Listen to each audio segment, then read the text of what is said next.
ባንዲራን የፈለሰፈው ስንት ሀገር ያለ ባንዲራ አለ። ይሄ ባንዲራ ግን የመጣው ከኢትዮጵያ ነው። ባንዲራ ማለት የሀገር ምልክት ነው አይደለ? ይሄን የሀገር ምልክት ያገኘው ሰው ማን ነው? ኢትዮጵያዊው ኢቲኤል ከንግስት 52ኛው ንግስት ከሆነች እሱ ደግሞ 51ኛው ንጉስ ማለት ነው። እና በ51ኛው ንጉስ የተገኙ ዕውቀቶች ፈረንጆች ያገኛቸው ነው የሚባለው። እነ በርባሮስ፣ እነ ባንዲራ፣ እነ ሚውል ወይም በቅሎ፣ እነ ወሎፊን ምናምን እነዚህ ሃይብሪድ ነክ ነገሮች ስናመጣቸው እነ ሞንስትሮ የሚባሉ አሳነባሪዎች ከሰማያዊ አሳነባሪና ስፐርም አሳነባሪ አንድ ላይ ተራቅለው የሚወለደው ሞንስትሮ የሚባሉ አሳነባሪ እነሱ ምናምን እኮ በአንድ ሰው ነው የተገኙት። ከኢትዮጵያ ነው።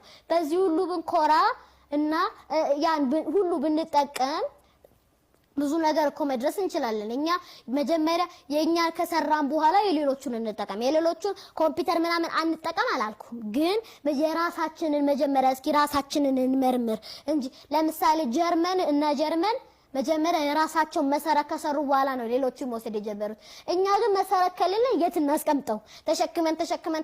ተሸክመን መቅዳት ከቀዳም በኋላ የቱ ጋር እናስቀምጠው? መጣል ነው። ከጣለ በኋላ ደግሞ ተመልሶ አይገኝም። ስለዚህ እኛ መጀመሪያ መሰረታችንን ከሰራን በኋላ ምርጥ መሰረታችንን ከሰራን